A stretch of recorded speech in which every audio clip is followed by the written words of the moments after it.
Bueno, pues si os parece nos sentamos. Muchísimas gracias por seguir aquí y muchísimas gracias a los invitados, a Mario Ruiz Tagle, primer ejecutivo de Iberdrola España, Marten Bezzelar, primer ejecutivo de CEPSA, Amparo Moraleda, con muchísima experiencia empresarial y ahora consejera en varias empresas muy importantes desde el punto de vista de la demanda. Y Arturo González Aizpiri, primer ejecutivo de Nagas. Yo creo que tenemos suficiente variedad como para tocar los temas energéticos desde muchos puntos de vista. Y además, os debo decir, estoy relajado, ¿eh? Hoy estoy relajado por fin. Por primer día, por primera vez, es el primer día en muchísimo tiempo que la energía no es la principal noticia, con lo cual os pido que también os relajéis vosotros. Así que, chicos, flow y vamos a por ello. Si os parece, vamos a hacer la mecánica va a ser un poco la siguiente. Empezamos por mi derecha hacia la izquierda. Yo creo que 1 minuto de exposición cada uno. Pues oye, esto es mi carta a los Reyes Magos. Haceros la idea de que soy Aladino de la lámpara maravillosa. Oye, ¿qué le pedirías? No 3 deseos, os pediría solamente uno porque no tenemos mucho tiempo. Pero bueno, sobre todo, pues eso, que cada uno diga, oye, mira, yo creo que lo importante ahora mismo es enfocar esto, redes o hidrógeno, o tema demanda, combustibles nuevos o bueno, la reconversión que pueden hacer las tuberías, las grandes infraestructuras para llevar los nuevos gases, ¿no? Entonces, si os parece, empezamos por Mario, después Marten, Amparo y Arturo.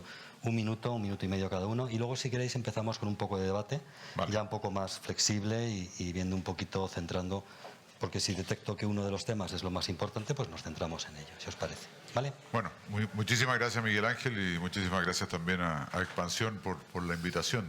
Es un honor participar en la quinta versión del foro. Yo creo que si en 1 minuto hay que resumir qué necesitamos, pues yo diría que voy a hacer una petición un poco larga, pero intentar que sea única. Lo primero es que seamos conscientes del momento que estamos viviendo. Yo creo que si bien es cierto, como decía, hoy día la energía no es el tema relevante, el cotidiano, el que nos va a llevar a las portadas de los periódicos, sí que es cierto que tenemos cuestiones que son elementales de poder resolver. Y creo que en ese sentido, lo hemos dicho en muchos foros, la inversión en redes, el ser consciente del gran esfuerzo que hemos hecho en transformar la generación en renovable y en energías limpias, en poder transportar esa energía hacia los clientes, y la gran petición es la conciencia de ese momento, realizar las inversiones en transporte y sobre todo entender en qué está el mundo hoy día. Hoy día el mundo se está reorganizando. Hemos pasado de un mundo completamente globalizado a un mundo que no deja de ser globalizado, pero pasa a ser medianamente globalizado. Y lo vemos muy bien en un ejemplo del que nos ha enseñado la globalización, que ha sido China. China ya no hace los coches eléctricos en China, hace gran parte de ellos, pero no tiene ningún problema en venir a instalarse aquí, se instala en Brasil y buscará un pie fuerte en cada continente o en cada país donde él entienda que exista mercado. Con lo cual, la petición es inversión en redes y conciencia sobre la importancia de la demanda. Esto funciona si hay demanda, esto funciona si hay consumidores, pequeños, grandes, medianos, industriales, que estén dispuestos a hacer esta transición. Y por eso creo que la regulación, la seguridad de la inversión, la seguridad jurídica y sobre todo la visión de largo plazo es fundamental para provocar el cambio que estamos necesitando. Marten.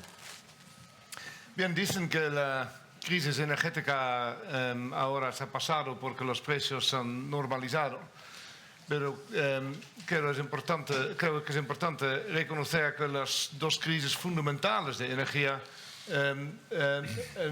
no se han resuelto de ninguna manera. La transición energética y la seguridad de suministro de Europa continúan a ser tan problemático como eran 2 años atrás, y no hemos hecho mucha cosa para avanzar estas agendas. Entonces, mi petición sería que sabemos lo que hacer, particularmente en España sabemos que crear una industria de hidrógeno verde, de amoníaco verde y metano verde es una solución europea para la transición energética y por la seguridad de suministro. Entonces, que sumamos los esfuerzos para empezar esta revolución en 2024. Muchísimas gracias, Marten. Y sobre todo muchísimas gracias por tu español. Tu español ha venido creciendo junto con el foro al mismo ritmo. La primera vez recuerdo que era mejorable. Me ha sorprendido el ritmo de mejora. Ahora ya perfectamente. Entonces, el próximo año, si yo voy a plantear que este foro plantee unos premios de algún tipo. ¿No? El premio al resumen, pues yo voy a proponer a mis candidatos, claro, Díaz Tagle. El premio a la lingüística, pues tú, por supuesto. Vamos a ver los otros dos ponentes. Este foro es mi test anual. Entonces. Exacto, sí, pero vamos, ya te digo yo que estás en el nivel casi proficiency. Amparo. Bueno, la verdad es que muy buenos días a todo el mundo y gracias una vez más por la invitación a este quinto foro Expansión. Mi visión viene más desde el punto de vista de la demanda y para algunos sectores esta transición energética, esta descarbonización supone una pregunta casi existencial, tomando como ejemplo el sector del transporte de mercancías por mar. En el pasado las decisiones estratégicas eran qué tipo de barco había que comprar, qué tipo de flota había que configurar y ahora las decisiones a futuro, incluso de cómo configurar la flota, van a venir determinado por el coste de la energía y la tecnología de propulsión de los barcos, con lo cual un cambio estratégico sobre cómo enfocar las inversiones y la evolución en base a las nuevas tecnologías y a los nuevos biocombustibles y al coste de esos biocombustibles. Y en ese contexto nos enfrentamos a algo que asusta siempre mucho a los inversores y a los accionistas, que es la incertidumbre. Hay todavía mucha incertidumbre regulatoria, tanto desde el punto de vista de las restricciones regulatorias como de los incentivos regulatorios. No hay un campo competitivo nivelado. En estos momentos los incentivos y los costes de producción de energía en Estados Unidos, en Europa y en China son completamente distintos y si queremos que Europa tenga un papel determinante y claro en el mundo del hidrógeno verde y de los biocombustibles, hay que trabajar mucho en esa regulación, no solo en la regulación diría yo, sino también en los incentivos. Y luego no hay que perder de vista la geopolítica. Creo que en un contexto geopolítico cada vez más complejo, la seguridad de suministro y la independencia energética de Europa también juega un papel fundamental.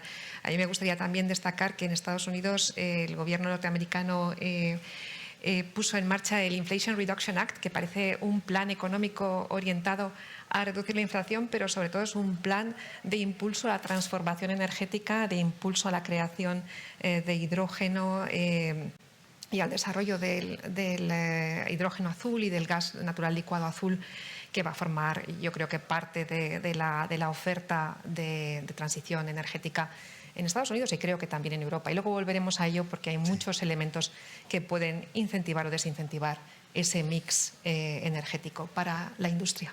Sí, volveremos seguro porque de hecho introduces una novedad en este tipo de debates, que es el lado de la demanda. Yo siempre lo he echado en falta, que es que los que escribimos de energía y los que están en energía siempre hablan del lado de la oferta. Y yo creo que se les llena la boca de decir el cliente, pero al final yo creo que traer al cliente es y escucharle de verdad es lo que deberíamos hacer un poquito más. Arturo. Pues buenos días y gracias también a Expansión por la invitación y enhorabuena por este magnífico foro. Yo creo que hace 2 años, cuando empezó la invasión de Ucrania por Rusia, Europa le vio las orejas al lobo, respondió con una estrategia, con una nueva política energética alrededor de la comunicación REPowerEU. Yo creo que Europa ha dado un gran paso en términos de seguridad de suministro, pero de un modo que todavía no resuelve la autonomía estratégica de Europa. Y creo que tenemos que trabajar en lograr esta autonomía estratégica de Europa y para ello lo que hay que hacer es enfocar la seguridad de suministro con recursos autóctonos, renovables, que nos permitirán conseguir el segundo gran objetivo, que es la descarbonización, que es más urgente que nunca. Y esa descarbonización hay que hacerla a base de electrones renovables y de moléculas renovables. Y Europa tiene que dar un gran paso en el sentido de reforzar sus capacidades y en particular sus redes, sus infraestructuras. Mario hacía referencia a las necesidades de las redes eléctricas e igualmente necesitamos una gran infraestructura europea del hidrógeno verde, como también mencionaba Martín. De modo que mi gran prioridad creo que es que Europa ponga las bases de este sistema energético futuro sobre los electrones renovables y las moléculas renovables. Sí, muchísimas gracias, Arturo. Yo creo que al final está todo un poco relacionado. Hidrógeno, redes, al final todo converge en tema de hidrógeno, que yo creo que va a ser el vector el motor que lo mueva todo, ¿no? Pero antes de entrar un poquito en detalles, tampoco tengo mucho tiempo, pero antes de entrar en detalles, os voy a pedir un poco que reflexionéis. ¿Qué pediríais a la nueva o el nuevo ministro de Transición Energética? Estamos a tiempo, es decir, antes de que llegue, que se venga con la lección aprendida. Y así ya, pues, esto es lo que te espera. O sea, si te quieres venir, te vienes. Y si no, aquí te esperamos con esto. Entonces, si queréis un par de minutos, ¿qué le pediríais antes de que venga a la nueva ministra o al nuevo ministro? Me toca partir a mí. Por seguir, a ver, no, a partir de ahora ya podemos... No, a ver, mira, yo creo que el tema de fijarle la pauta a un ministro es una osadía que la vamos a hacer como un experimento solo para este foro, digamos, y por favor que no se interprete como que son los deberes o tareas que tiene que ejecutar. Sin lugar a duda, creo que el trabajo que se ha hecho en el ministerio actual ha sido un trabajo, pues, pionero, rompedor, de establecer unas políticas bastante claras de dónde queremos ir y hacia dónde queremos llegar, digamos, que están fundamentalmente contenidas desde el punto de vista del sector energético en el Plan Nacional de Integrado de Energía y el Clima. Yo creo que claramente, pues, esa es la carta de rumbo que tenemos. Pues, evidentemente, lo primero que le pediría al ministro es que no diéramos giros extraordinariamente abruptos de abandonar y cambiarnos de carril y empezar a buscar otros horizontes, porque claramente este es el camino que el mundo está tomando, el de la descarbonización, el de la transición energética, el del apoyo a la transición digital, entender realmente la oportunidad histórica que tiene España en particular dentro de Europa, y en ese sentido yo creo que es muy importante el senso de urgencia que el nuevo ministro tenga sobre esta realidad. Tenemos cientos de millones de euros que están hoy día como potenciales inversiones que podríamos estar perfectamente ejecutando y que vemos como países vecinos como Portugal o Francia empiezan ya a moverse en esa dirección. Y no necesariamente porque tengan un cambio de ministro, sino que porque tienen claro lo que quieren como horizonte futuro.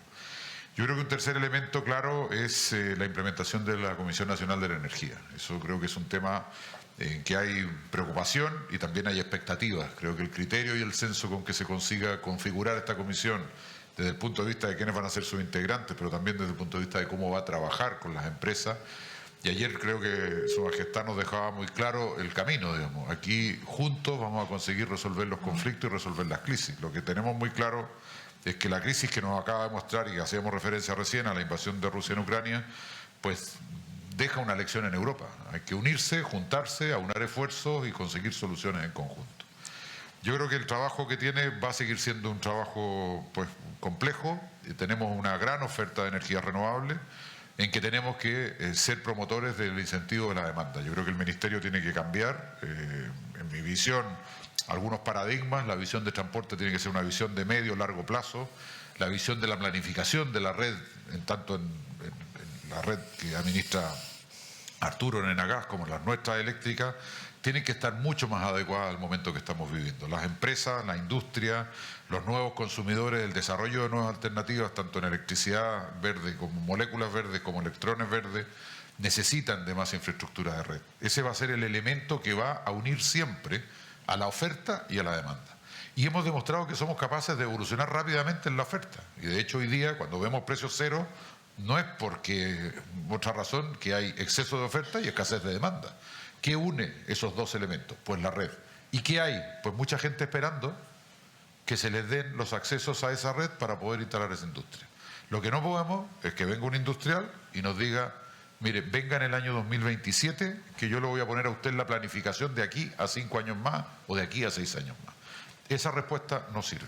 Las inversiones anticipadas en red son un paradigma que hoy día tenemos que vencer y que tenemos que recurrir. Y tenemos que salir también de otra cosa que es sumamente importante. Hay que cambiar el mindset de los reguladores. Las inversiones anticipadas en red disminuyen el costo para el consumidor. Esto es como en una carretera. Si transitan más coches por una carretera que ya está hecha, el coste del peaje va a ser inferior. Aquí pasa exactamente lo mismo. En una red que crece y transitan más kilovatios, lo que hay que ser es muy eficiente en la inversión y muy claro en el beneficio agregado que eso va a traer. Entonces yo creo que el ministro tiene grandes desafíos, pero lo importante es que sepa que siempre va a contar, por lo menos con el apoyo de Iberdrola. Nosotros somos una empresa española y que lo que necesitamos es que España se desarrolle y crezca. Y para eso producimos energía, para ese crecimiento. Muchísimas gracias, Mario. Martín. Bien, tenía 4 puntos. El Ministerio, la ministra actual, está trabajando en los 4, creo. Primero es apoyar lo que ha dicho Mario, que las inversiones en la red española, aunque sea un red mejor que muchos países en Europa, pero son urgentes, porque la demanda de electricidad va a crecer mucho en el futuro. Necesitamos conectar la producción con la demanda. Entonces, desarrollar la red es una prioridad. Segundo, un campo regulatorio para hidrógeno, que todavía no es totalmente hecho. No sabemos los peajes de la red para transportar la electricidad a los electrolizadores. En el campo regulatorio de España, hidrógeno sigue siendo una química, no un portador de energía. Entonces, tenemos que finalizar este campo regulatorio para dar a los inversores la claridad sobre cómo va a ser tratado su inversión. Tercero punto es simplemente recorrer el PERTE de valles de hidrógeno, que todavía no ha salido. Y no vamos a tener una industria de hidrógeno verde antes que tener este PERTE recorrido para empezar la construcción de los grandes proyectos. Y cada mes que esperamos es un mes que retrasamos la transición energética, la creación de una nueva industria. Entonces, urgencia en recorrer este PERTE. Y finalmente, que apoya a su industria a arreglar la situación del impuesto, que ya han quitado todos los otros países europeos, pero en España estamos esperando todavía que se arregle esta situación. Entonces, decía mis 4 prioridades. Muy bien.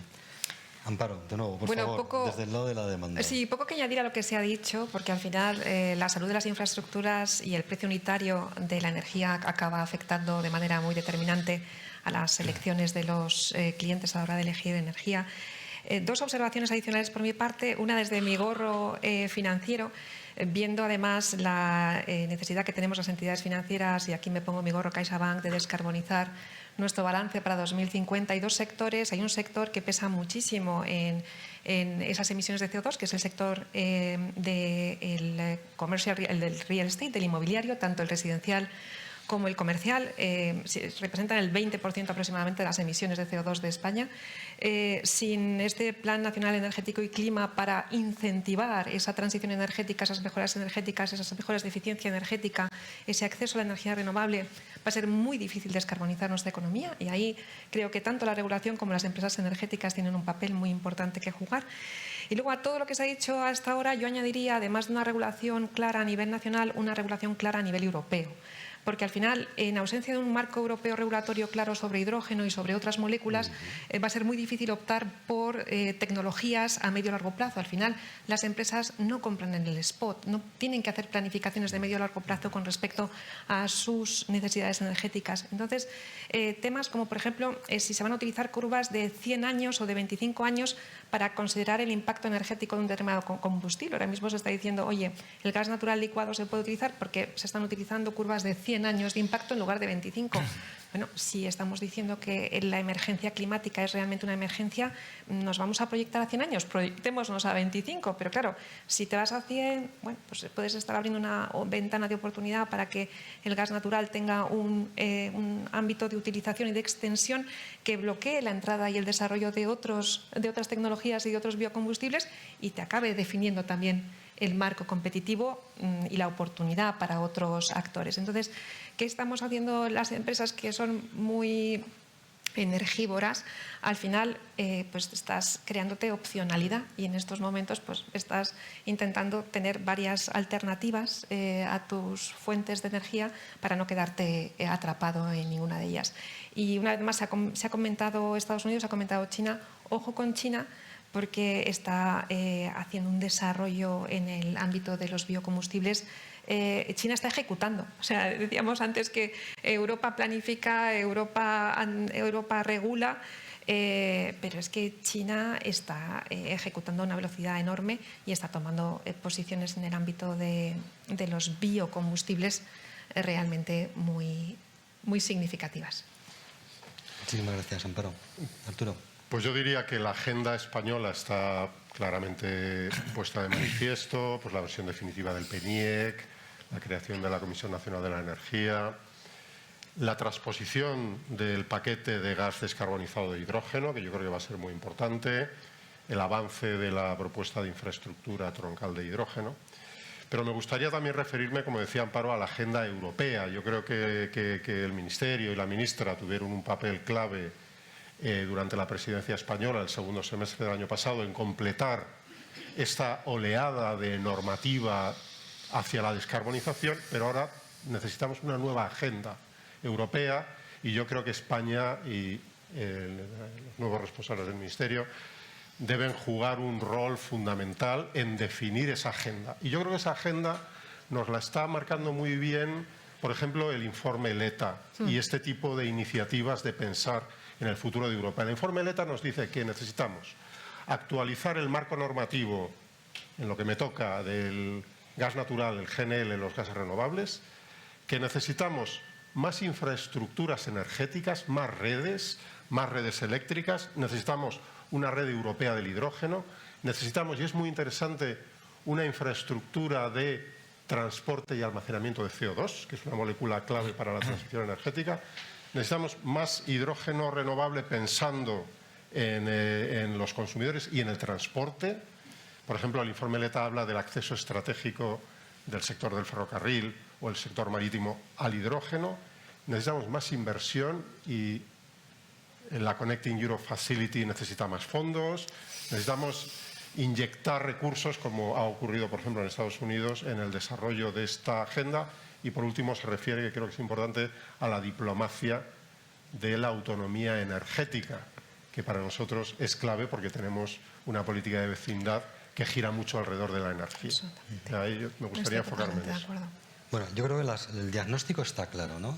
Entonces, pues más redes, menos impuestos, una regulación específica para el hidrógeno, una regulación específica a nivel europeo, más infraestructuras también, aunque sean de gas. Pero yo ya sabéis que soy muy de emociones. O sea, yo sufro con el futuro de Naturgy, ya lo he explicado esta mañana, pero también sufro cuando os veo a vosotros, porque es que es como... No sufras. Sí, porque es como la pescadilla que se muerde la cola. Estáis en bucle todo el rato. Yo os veo y estáis en bucle. Queremos más infraestructuras, pero no hay demanda. Entonces, ¿qué es lo primero? Creamos, o sea, lo del huevo y la gallina. ¿Creamos infraestructuras sin demanda? ¿Potenciamos la demanda con el coche eléctrico para crear infraestructuras? Estamos un poco atrapados, ¿no? El hidrógeno. ¿Creamos infraestructuras para el hidrógeno sin que todavía haya moléculas de verdad masivas? Entonces, mi pregunta es ayudarme a salir de esta intranquilidad. ¿Cómo salimos del bucle? A ver, yo creo que te podemos dar absoluta tranquilidad. Acabamos de vivir un proceso de lo que se llaman las famosas MAPs, las modificaciones de accesos puntuales a la red de transmisión y de distribución, en donde las empresas hemos puesto a disposición de la autoridad los proyectos que tenemos de solicitudes reales en nuestra, por ejemplo, distribuidora. Y lo que estamos viendo es que por primera vez somos capaces de tener un catastro real de peticiones de acceso a la red por parte de una industria nueva, que son los centros de proceso de datos, pero también de una industria existente y con unas potencias que son realmente relevantes. Y lo que vemos, desgraciadamente, en ese tema es que existiendo y conscientes de esa demanda, pues lo que nos va a ocurrir es que muchos accesos que teníamos condicionados a que se nos entregara, porque hay que entender cómo funciona esto. Esto viene de las altas tensiones a las medias tensiones y a las bajas tensiones. Yo no le puedo decir a un industrial que se instale en mi distribuidora si no soy capaz de conectarme a quien me tiene que proveer el alto voltaje, que es la red de transmisión, y detrás de ello alguien que le oferte la energía, que son hoy día los parques de energía renovable. Dicho eso, la demanda existe. Y no solo existe.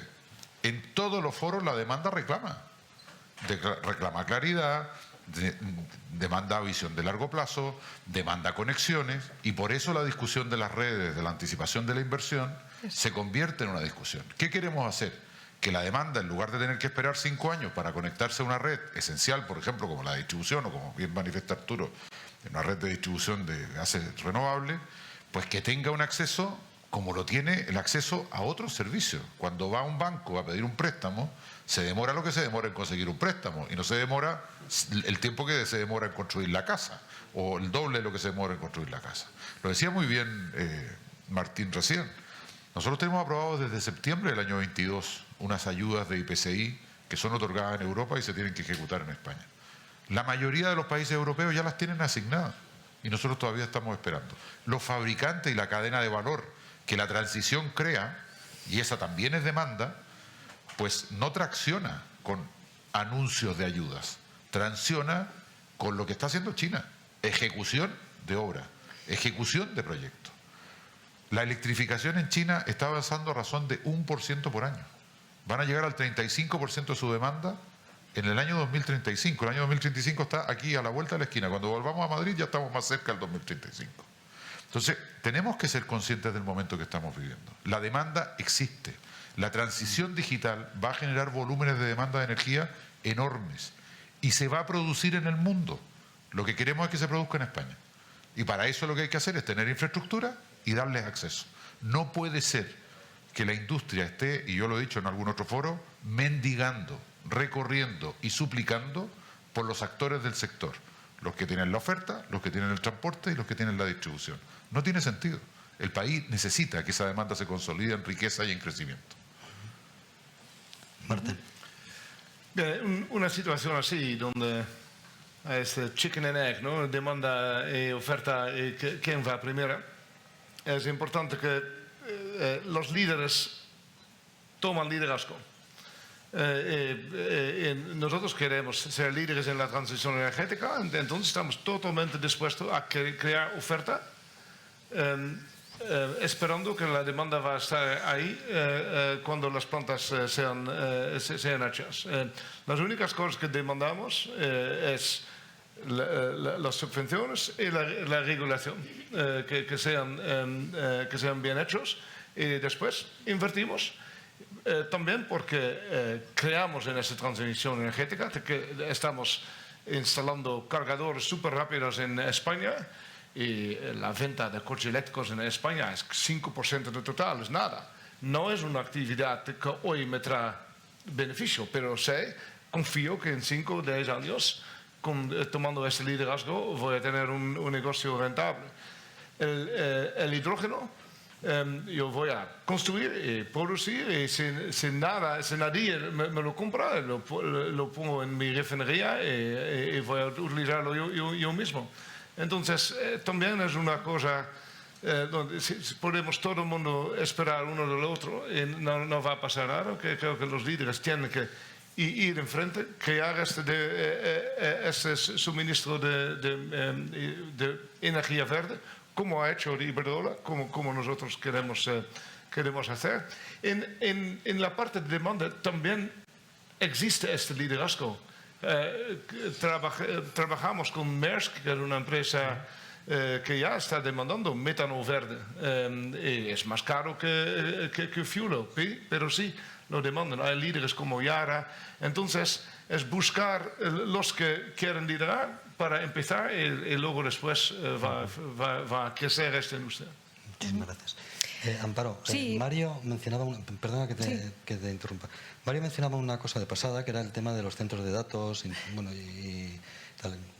Apelo a tu experiencia tecnológica, porque claro, todo el mundo te identificamos con la última foto de Marx anunciando un gran acuerdo y tal.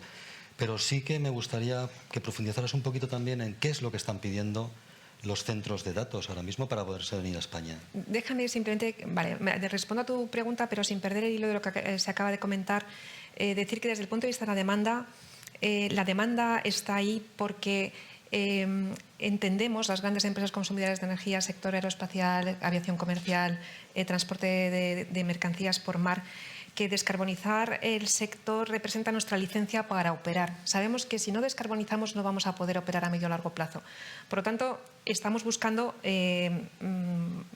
mecanismos y soluciones a los problemas de descarbonización, y el único mensaje es que necesitamos esas soluciones hoy para asegurar los costes de desarrollo del sector en el medio y largo plazo. Entonces, lo que también es importante es que si no se consiguen o si no somos capaces de conseguir esas soluciones en Europa, las tendremos que buscar en otros lugares del mundo. Por lo tanto, también quiero trasladar un cierto sentido de urgencia en lo que se refiere a poner solución y eliminar la incertidumbre que hay en los ámbitos que se han puesto encima de la mesa. Aquí el tiempo es importante porque las decisiones sobre dónde aprovisionar las cantidades de combustible que se necesita para las flotas futuras o las aerolíneas a futuro se están tomando hoy. No se compra energía en el mercado spot porque te arruinas. Entonces hay que hacer acuerdos de aprovisionamiento a medio o largo plazo.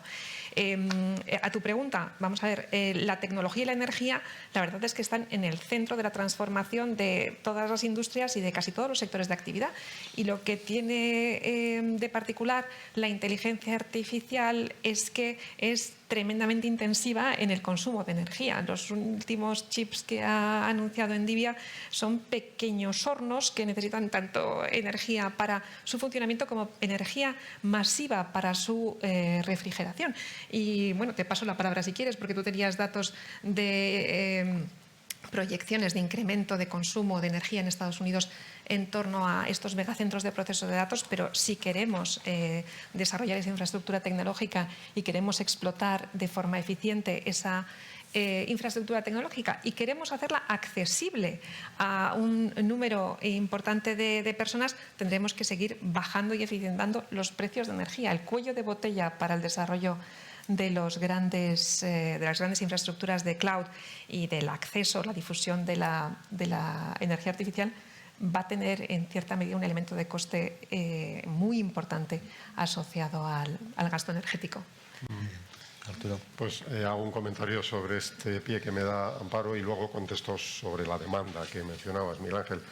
Es verdad que en Estados Unidos está produciéndose una explosión de nuevos proyectos de centros de datos que llevan asociado un enorme consumo de electricidad y en algunas zonas del país la forma que seguramente se va a utilizar, aparte de la generación renovable, es la generación con gas y se espera que haya un incremento de hasta un 70% del consumo de gas en algunas zonas del país para este fin, en Estados Unidos. En Europa, claramente, la apuesta por la electricidad renovable es total e indiscutible. Pero la demanda está ahí. La demanda lo que necesita es que se le pongan las líneas, los tubos para que esos recursos energéticos le lleguen al consumidor a un precio competitivo, que lo explicaba muy bien Mario. Si no tienes la carretera, pues no va a haber ningún incentivo para que nadie compre los vehículos, ¿no? Esa demanda está ahí y eso se pone de manifiesto cada vez que se le pregunta al mercado qué interés tiene o qué necesidades tiene. Fue el caso de nuestra Call for Interest para los proyectos de hidrógeno verde. Aparecieron, en el caso que utilizamos como de referencia, proyectos de consumo por 1.600.000 toneladas de hidrógeno verde. Lo conoce muy bien Marten. Pero es que acabamos de conocer el resultado de la primera subasta competitiva del Banco Europeo del Hidrógeno. Y son proyectos que atan producción y consumo.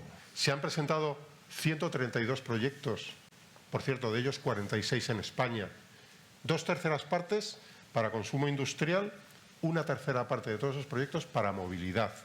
O sea, la demanda está ahí, pero ¿cómo se resuelve esa paradoja del chicken and egg que decía Marten?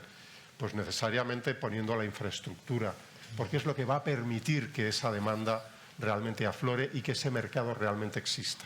Es lo que está ocurriendo en toda Europa, también en España, pero bueno, el caso más avanzado en el hidrógeno, como sabemos, es Alemania, que tiene ya una red de 9.700 kilómetros con una inversión prevista de prácticamente 20.000 millones. En nuestro caso, pues sabéis que nuestra red troncal en su primera fase son 2.700 kilómetros, que es lo que resulta de la Call for Interest a la que me refería. Vosotros representáis pues un poco los Messis bueno, vosotros y vuestras empresas, los Messis de la energía. Iberdrola es la segunda mayor energética privada del mundo, eso no surge de la nada. Cepsa está liderando en el Valle Andaluz del hidrógeno pues proyectos que se pueden convertir en la gran fábrica europea, la mayor fábrica europea del hidrógeno, del metanol, etcétera, de la mano de Marx que tú representas. Y Enagás pues está liderando el desarrollo de las futuras redes de infraestructuras de hidrógeno en Europa, el H2Med. Tenemos los MESIs. ¿Y qué es lo que nos falta? Quiero decir, podemos volver a soñar. Yo ayer, no soy del Madrid, pero ayer el Real Madrid me hizo volver a soñar. Quiero decir, podemos volver a ganar la Champions, energética en este caso. ¿Y qué es lo que nos falta? Quiero decir, tenemos todos los elementos. Podemos ser un gran hub europeo del hidrógeno. Podemos crear las mayores empresas de renovables de Europa y del mundo. Podemos traer grandes inversores aquí a España para que produzcan aquí las moléculas que tienen que producir en lugar de llevárselas a otros países. Y Enagás puede abanderar la nueva red de hidrocarburos de gas en Europa. O sea, ¿qué falta para poder ser otra vez el gran hub y podernos llevar la Champions, como en su momento nos ganamos la Champions de las renovables mundiales? Pues tenemos 13 minutos, pues a unos 3 minutos por partido. Vamos a romper un poquito. Venga, pues de un modo muy, muy conciso. Yo creo que tenemos que marcarnos la ambición de ser el gran líder europeo de energía renovable. Ya lo somos en gran medida, pues gracias a empresas como Iberdrola en el ámbito de la electricidad renovable. Tenemos que serlo cada vez más y tenemos todas las condiciones para serlo en el ámbito del hidrógeno renovable. España tiene un recurso, tiene territorio, tiene viento, tiene sol, tiene la capacidad industrial, tiene el marco institucional para que realmente podamos aprovechar esta oportunidad histórica. Y cada vez que se da un paso, esta capacidad se pone de manifiesto. Por ejemplo, me refería hace un momento al Banco Europeo del Hidrógeno. Fijaos que de los 132 proyectos, 46 son de España, pero de los proyectos que han recibido una ayuda en esta subasta, han sido 7 proyectos. 3 de España y 2 de Portugal. La suma de España y Portugal, la península ibérica, en la subasta del Banco Europeo del Hidrógeno es el 82% de toda la potencia instalada, el 86% de toda la producción. No hay más cera que la que arde. Estos son los hechos, esta es la realidad. ¿Qué necesitamos para que todo esto fructifique y alcancemos ese enorme potencial que tenemos? Pues seguir avanzando por esta línea de colaboración público-privada, de colaboración entre el gobierno, las instituciones europeas, la industria y los consumidores. Creo que lo que ha ocurrido hasta ahora nos debe llenar de optimismo, aunque también, como se ha puesto de manifiesto, hay algunos elementos que resolver para no perder impulso. Pero, Miguel Ángel y amigas y amigos, yo creo que España tiene una enorme oportunidad. Estamos todos colaborando para aprovechar esa oportunidad. Creo que Europa lo necesita. Europa, de los 20 millones de toneladas de hidrógeno que se ha marcado como objetivo consumir en 2030, quiere que 10 millones de toneladas se produzcan internamente, y el lugar donde puede ocurrir eso de un modo competitivo es en la península ibérica y en España en particular, dejando un enorme valor añadido en la España interior, que es donde más se necesita, dejando creación de empleo de calidad, empleo industrial, que active los servicios industriales en los lugares, como digo, que tienen más vulnerabilidad y más necesidad de esta nueva oportunidad. O sea que, Miguel Ángel, estamos en ello y creo que tenemos que ser optimistas y confiar en el futuro. Me pegas un subidón. Sí. Solo amplificar tus declaraciones y tus palabras, porque realmente cuando vemos nuestra posición geoestratégica, cuando vemos los recursos naturales que tenemos para producir hidrógeno verde, para producir energías renovables, no hay ningún país en Europa que pueda competir con España. De hecho, por ilustrar también un poco esas decisiones y esa opcionalidad, cuando Maersk se plantea dónde puede producir hidrógeno verde a escala, pues las ubicaciones son Marruecos, Egipto y España. España siendo el único enclave en la Unión Europea con capacidad de producir a escala, a esa dimensión. ¿Qué significa? Que para Europa somos un enclave geoestratégico de primer nivel si queremos conseguir esa autonomía geoestratégica en materia de renovables y de hidrógeno verde. Por lo tanto, yo creo que hay que explotar esa oportunidad, hay que conseguir una regulación y un respaldo no solamente a nivel nacional, sino a nivel europeo, para que ese proyecto se pueda realmente consolidar y apostar fuerte por todas las tecnologías que acompañan al desarrollo de esa tecnología de hidrógeno verde, infraestructuras de transporte y distribución, infraestructuras también de gestión y de aprovisionamiento de biomasa, que son recursos que tenemos en España y que son extraordinariamente valiosos para el desarrollo de biocombustibles, y sobre todo dar seguridad jurídica y regulatoria en el medio y el largo plazo. O sea, las inversiones, el dinero tiene mucho miedo, y a lo que más miedo tiene es a la incertidumbre jurídica y regulatoria. Entonces, yo creo que si somos inteligentes y jugamos esas bazas, podemos tener un papel muy relevante en esta transformación energética. Muy bien. Martín, Pues, tú como ciudadano extranjero, ¿cómo ves a España? Tiene que venir un ciudadano extranjero a decirnos que podemos ser champions. Es inevitable que vamos a ser champions, porque las condiciones fundamentales están aquí. No están en Bélgica, ni en Alemania, ni en Suecia. Están aquí. Para mí la pregunta es, ¿vamos a realizar este potencial ahora o vamos a esperar 10 años, tener 10 años de cambio climático todavía más duro, de no reindustrializar España y no crear esta industria y todo el empleo e innovación que trae? Entonces, para mí, va a pasar porque es la única manera de resolver las dos crisis que he comentado. Esas crisis pueden empeorar mucho durante los años que vienen, o podemos empezar a resolver. Entonces, para mí va a pasar, pero creo que mucho mejor que nosotros lo hacemos y no la próxima generación, porque estas crisis van peorando cada año. Pero fundamentalmente tiene que pasar aquí y va. Pero hacerlo de una manera ordenada y más pronto posible, que claramente es mejor. Muchísimas gracias. Mario, tú también, tu aportación foránea. Concluir tiene sus dificultades, pero yo quiero tomar lo que decías al principio y volver un poco al ejemplo que pusiste ayer en el fútbol. Lo primero, los Messi que están en esta mesa no solo juegan en un equipo en un país, y vemos distintas regulaciones y distintas modalidades, tanto de regulaciones como de incentivos. En segundo lugar, yo creo que una cosa que es elemental, y por tomar un ejemplo del fútbol de ayer, digamos, y en general del fútbol cuando algún equipo consigue lo que se consiguió ayer, que es creérnoslo.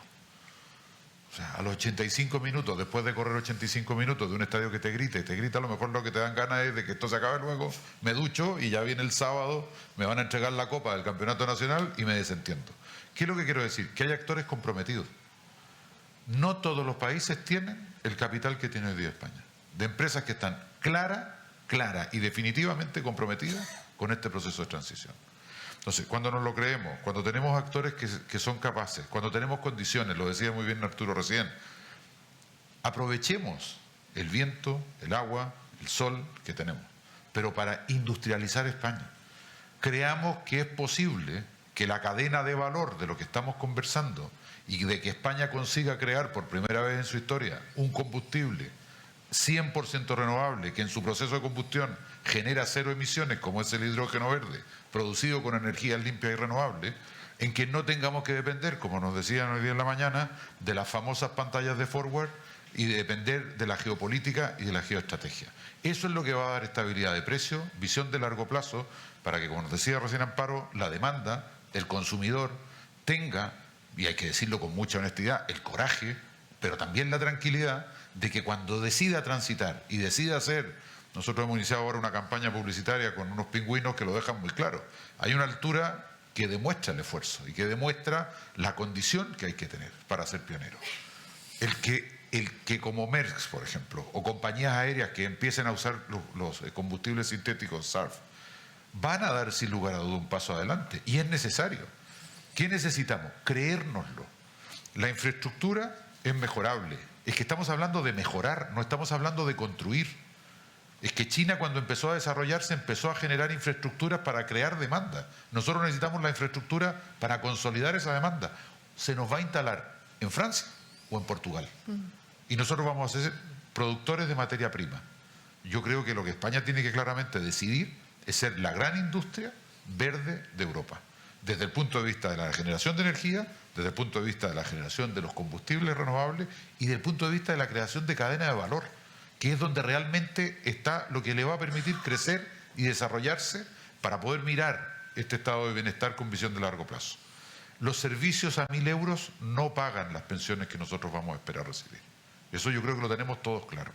Y creo que tenemos mucho claro. Lo que hemos dicho aquí los cuatro, no hemos dicho nada nuevo que no sepamos. A lo mejor estos Messi son los capaces de recibir el balón y seguir tirando a puerta hasta conseguir hacer el gol. Hay un portero, a ese es el señor que tenemos que convencer que nos deje que la bola entre. Pero de verdad, el tiempo se acaba. El fútbol tiene un tiempo límite. Ayer el árbitro se fue un poquito de tiempo, pero bueno, tiene un tiempo límite. Y yo en eso estoy plenamente con Martín. Tiene que ser ahora. Ahora. Es ahora. La revolución digital es ahora. La que vendrá después no va a pasar por España.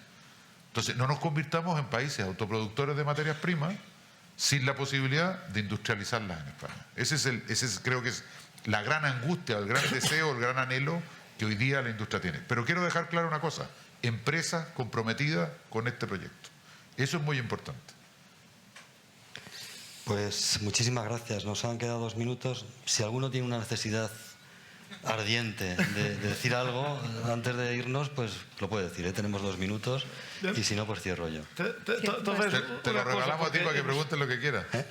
Hemos hablado mucho sobre hidrógeno verde y sus derivados. Sí. Es donde queda la mayor, la potencia más grande de España, pero quiero también apoyar a Amparo en el campo de biocombustibles. También biogás, también tenemos un potencial enorme en España de crear, de producirlo y de consumirlo. Y el sistema actual de regulación no abraza los biocombustibles. Es algo que muy mejorable. Estamos creando una planta grande que se llama Sustainable Aviation Fuel en Huelva para el sector aviación, que va a apoyar. Pero podemos triplicar, cuadruplicar este tipo de desarrollo con un poco más apoyo institucional y con regulaciones más claras, transponer las regulaciones europeas, donde todavía esperamos abrir el PERTE de descarbonización de industria para las plantas de biocombustibles, que ahora no pueden entrar. Entonces hay cosas prácticas que podemos hacer para empujar también la industria de biocombustibles, que es la otra familia de moléculas verdes. Y tener 2, los hidrógenos y los bios, mucho mejor que tener solamente uno. Por mi Pero parte, la electricidad la tenemos ahora y aquí. Sí. Yo quería simplemente subrayar el elemento de urgencia, Yo también, sí. que creo que compartimos todos los que hemos hablado hoy. Fijaos que, según Copérnico, los últimos 11 meses, cada uno de los últimos 11 meses ha sido el más cálido de la historia. El 1,5 grados de incremento de temperatura ya está aquí. Ya está. El promedio de anomalía en el último año es 1,5 grados. De modo que, como decía Mario, es ahora, el hidrógeno es ahora, la transición energética tiene que ser ahora, no hay ni un minuto que perder. El momento es ya, sí, yo creo que urge actuar, porque en la medida que nosotros no nos movemos, tenemos que ser conscientes de que todos los demás se están posicionando. Por lo tanto, cada paso que no damos, no solamente nos quedamos en la misma posición, sino que es un paso donde relativamente estamos perdiendo espacio y posicionamiento frente a los competidores internacionales. Así que urge actuar. Muy bien, pues muchísimas gracias.